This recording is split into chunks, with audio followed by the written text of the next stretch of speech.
పురుగు వ్యాధి వణుకు పుట్టిస్తోంది. స్క్రబ్ టైఫస్ అనే పురుగు కుట్టడం ద్వారా వచ్చే ఈ వ్యాధి శ్రీకాకుళంలో మొదలై క్రమక్రమంగా రాష్ట్రమంతా వ్యాపిస్తోంది. అటు కాకినాడ జిల్లా వ్యాప్తంగా సుమారు 44 కేసులు పాజిటివ్ గా వచ్చాయని అన్నారు. జిల్లా వైద్యారోగ్య శాఖ అధికారి డాక్టర్ నరసింహానాయక్ జిల్లా వ్యాప్తంగా 232 మందికి పరీక్షలు నిర్వహించగా 44 మందికి పాజిటివ్ వచ్చిందని అన్నారు. నల్లి మాదిరిగా పోలి ఉండే ఈ కీటకం ఎక్కువగా అపరిశుభ్ర ప్రదేశాలు, మొక్కలు, నిల్వ నీరు ఉండే ప్రదేశాల్లో ఉంటుందన్నారు. కాకినాడ జిల్లా వ్యాప్తంగా ఇటువంటి కేసులు నమోదవుతున్న సమయంలో అన్ని ప్రభుత్వ ఆసుపత్రులు, పీహెచ్సీ సెంటర్లలో ఏర్పాటు చేశామంటున్న జిల్లా వైద్యాధికారి నాయక్తో మా ప్రతినిధి Kameswara Rao face to face. Fever రాష్ట్ర వ్యాప్తంగా కేసులు అధికంగా ఉన్నాయి. దానికి సంబంధించి రాష్ట్ర వ్యాప్తంగా కూడా ప్రజలైతే ఆందోళన చెందారు. దానికి సంబంధించి కాకినాడ జిల్లాలో కూడా కొన్ని కేసులు అయితే నమోదయ్యాయి. దీని గురించి అయితే మాత్రం మాతో మాట్లాడేందుకు కాకినాడ డిఎంఎన్హెచ్ఓ నాయక్ ఉన్నారు. వారితో కూడా మాట్లాడి అసలు ఎన్ని కేసులు నమోదయ్యాయి ఏంటి వారి మాటల్లో తెలుసుకుందాం. సో చెప్పండి, సబ్ టైఫస్ ఫీవర్ అంటే ఏంటి, ఆ కేసులు కాకినాడలో ఎన్ని ఉన్నాయి? అదే సబ్ టైఫస్ ఫీవర్ అనేది ఇది ఒక బ్యాక్టీరియల్ డిసీజ్ అండి.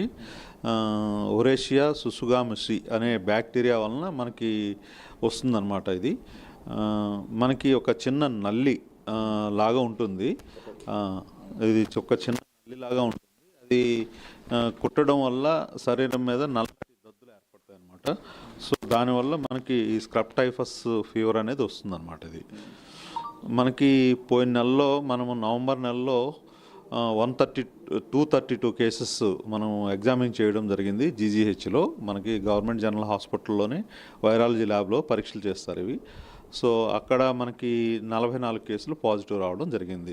మనకి ఎక్కువ కేసులు రావడానికి కారణం ఏంటంటే పక్క జిల్లాల నుంచి కూడా ఎక్కువ కేసులు ఇక్కడ పరీక్షలకు పంపించడం జరిగింది, సస్పెక్టెడ్ కేసులు. సో దానివల్ల మనకి కొద్ది కేసెస్ ఎక్కువగా రికార్డ్ అయినాయి ఇక్కడ. అంటే ఏదైతే ఉందో సబ్స్క్రైఫస్ అనేది ఎక్కడ ఉంటాయండి ఈ బ్యాక్టీరియా? ఈ బ్యాక్టీరియా అనేది మనకి ఎక్కువ గ్రాస్ ఉన్న చోట, ముళ్ళ పొదల్లో, అలానే అడవుల్లో, అలానే మన ఏరియాలో ఎక్కువ ఇది ఫార్మింగ్ కూడా ఎక్కువ పెద్ద పెద్ద ప్లాంట్స్ ఎక్కువ ఉంటున్నాయి ఇక్కడ. అంటే మనకి కొబ్బరి చెట్లు కానీ లేకపోతే ఇతరత్ర గ్రాస్ ఎక్కువ ఉండే అవకాశం ఉంది చుట్టూ. సో పొలాల్లో పనిచేసుకునే వాళ్ళకి ఎక్కువగా ఈ వ్యాధి సోకే అవకాశం. రాష్ట్ర వ్యాప్తంగా ఒక ఆందోళనకైతే గురవుతున్నారు ప్రజలు. అంటే మన జిల్లాలో కేసులకు మీరు ఇచ్చే మన జిల్లా వాసులకి ఏం చెప్పనున్నారు? అదే మనకి ఏంటంటే ఎవరైతే ఏజెన్సీ ఏరియాకి వెళ్తారో, ఫార్మింగ్కి వెళ్తారో వాళ్ళు ఏంటంటే ఫుల్ డ్రెస్ వేసుకోవాలి. బాడీని కంప్లీట్గా కవర్ చేసుకున్నట్లయితే మనకి ఈ కాటు నుంచి మనం ఎలా అయితే దోమ కాటు నుంచి మనం రక్షింపబడడానికి ఏమైతే జాగ్రత్తలు తీసుకుంటామో అలాగా నైట్ కూడా దోమతెరలు వాడడము, రిప్లెంట్స్ వాడడము, అలానే మనకి మన పరిసరాలను శుభ్రంగా ఉంచుకోవడం వల్ల ఈ వ్యాధి నుంచి మనము రక్షణ పొందవచ్చు. ఇప్పటివరకు మీరు ఎన్ని కేసులు ట్రీట్మెంట్ జరుగుతుంది మన జిల్లా? అదే అండి, పోయిన నెలలో మనకి 44 కేసెస్ వచ్చినాయి. 44 కేసెస్కి వైద్యం చేయడం జరిగింది. అన్నీ కూడా రికవరీ అయినాయి, బాగానే ఉన్నాయండి. ప్రస్తుతం ఎన్ని కేసులు ట్రీట్మెంట్ జరుగుతుంది? 4 కేసెస్ జీజీహెచ్లో మనకి ఇంకా ట్రీట్మెంట్లో ఉన్నాయి. ప్రస్తుతం దీనికి సెపరేట్గా ల్యాబ్ ఏమైనా, వైరాలజీ ల్యాబ్ ఏమైనా ఉందండి ప్రస్తుతం ఉన్న ల్యాబ్? అవునండి, మైక్రోబయాలజీలో మనకి వైరాలజీ ల్యాబ్లో ఎలీషా టెస్ట్ అనేది ఒకటి ఉంటుంది. ఆ Elisha scrub typhus Elisha test అనేది చేయడం జరుగుతుంది. అంటే ఈ బ్యాక్టీరియా వచ్చే ముందు సిమ్టమ్స్ ఏ విధంగా ఉంటాయంటారు? అదే అండి, జ్వరము, తలకాయ నొప్పి, చలి ఉంటుందన్నమాట ఎక్కువగా. దీనికి సిమ్టమ్స్తో పాటు శరీర భాగాల్లో ఏమన్నా ఐడెంటిఫికేషన్? శరీర భాగాల్లో మనకి ఈ నల్లటి దద్దులు ఏర్పడొచ్చండి. సో అవి కుట్టిన చోట నల్లటి చిన్న మార్క్ లాగా ఏర్పడుతుంది అనమాట. అంటే ఇవి సోకిన అంటే ఈ బ్యాక్టీరియా కుట్టిన తర్వాత ఎన్ని రోజులకి మనకి 10 నుంచి 15 రోజుల్లోపు జ్వరము, తలకాయ నొప్పి, అలానే మోకాళ్ళ నొప్పులు రావడము, కొంతమందికి బాగా సివియర్గా దగ్గు కూడా కంప్లైంట్ చేస్తారు. ఈ జబ్బుకి అయితే మనకి 100% మెడిసిన్ ఉందండి. ఈ మెడిసిన్స్ అన్నీ కూడా అన్ని ప్రాథమిక ఆరోగ్య కేంద్రాల్లో, విలేజ్ హెల్త్ క్లినిక్స్ కూడా అవైలబుల్. బేసిక్ డ్రగ్స్ ఇవి మనకి డాక్సిసైక్లిన్ అనేది, అలానే ఎజిత్రోమైసిన్, అలానే మనకి క్లోరాంఫినికాల్, ఇవి బేసిక్ డ్రగ్స్, బేసిక్ యాంటీబయాటిక్స్ మనకి ప్రతి పిహెచ్సిలో కూడా అవైలబుల్గా ఉన్నాయి.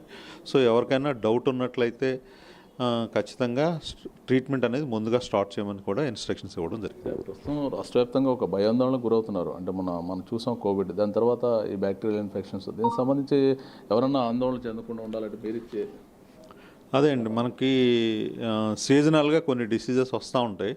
వచ్చినప్పుడు ఏంటంటే వాటికి మనం జాగ్రత్తలు తీసుకోవాలి. జాగ్రత్తలు ఏ విధంగా తీసుకోవాలనేది కూడా ఇప్పుడు చెప్పడం జరిగింది.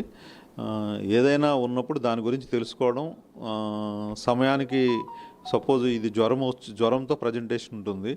జ్వరం 1-2 రోజులు పారాసిటమాల్ మందులు వాడినా తగ్గలేదు అంటే ఇమీడియట్గా వైద్యుని సంప్రదించి వారి సలహా మేరకు టెస్టులు చేయించుకొని మందులు వాడినట్లయితే ఎటువంటి ఇబ్బంది ఉండదు. అంటే ట్రీట్మెంట్ మొదలు పెడితే ఎన్ని రోజులు తగ్గచ్చు? మనకి 5 డేస్ అండి, 5 డేసే ట్రీట్మెంట్. 5 డేస్ మందులు వాడితే చక్కగా 100% తగ్గిపోతుంది. ప్రస్తుతం ఈ బ్యాక్టీరియాలో ఏమైనా డెత్లు నమోదయ్యి విజయనగరంలో డెత్ నమోదైందా? అదే అండి మనకి అంటే మన ఎస్పిఎం అంటే మనకి స్టాండర్డ్ బుక్స్ ప్రకారం 2% డెత్స్ ఉండే అవకాశం ఉంది బుక్స్ ప్రకారం కూడా. కాబట్టి అక్కడక్కడ ఏదన్నా మనకి నెగ్లెక్టెడ్ కేసులు లేకపోతే ఓల్డ్ ఏజ్, సపోజ్ మనకి ఎవరికైతే బాడీలో ఇమ్యూనిటీ తక్కువ ఉందో అలాంటి వాళ్ళకి ఏ ఫీవర్ వచ్చినా కూడా ప్రమాదమే. సో అలాగే మనకి పెద్ద వయసు ఉన్నవాళ్ళు, చిన్నపిల్లలకి ఇబ్బంది కలిగే అవకాశం ఉంది. ప్రస్తుతం పబ్లిక్ తీసుకోవాల్సిన జాగ్రత్తలు ఈ బ్యాక్టీరియాలో?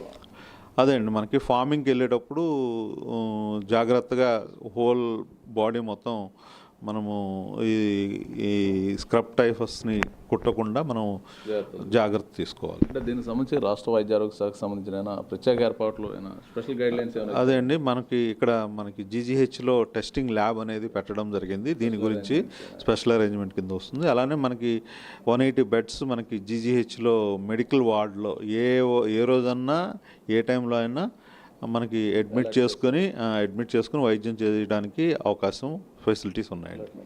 ఓకే, ఈ పరిస్థితి సబ్ టైఫస్ అనే వ్యాధి భయపడాల్సిన పని లేదు. దానికి సంబంధించిన ప్రభుత్వ ఆసుపత్రులు జిల్లా వ్యాప్తంగా కూడా అన్ని ఏర్పాట్లు, వైద్య సదుపాయాలు ఏర్పాట్లు చేసామని చెప్తున్న పరిస్థితి. దీనికి సంబంధించి వైరల్ ల్యాబ్స్ కూడా ఏర్పాటు చేసాం. దీనికి సంబంధించి ఏ ఒక్కరు కూడా భయాందోళన చెందాల్సిన పని లేదని చెప్పి డిఎంహెచ్ఓ నాయకు తెలుపుతున్న పరిస్థితి. ఇది ఇక్కడ తాజా పరిస్థితి.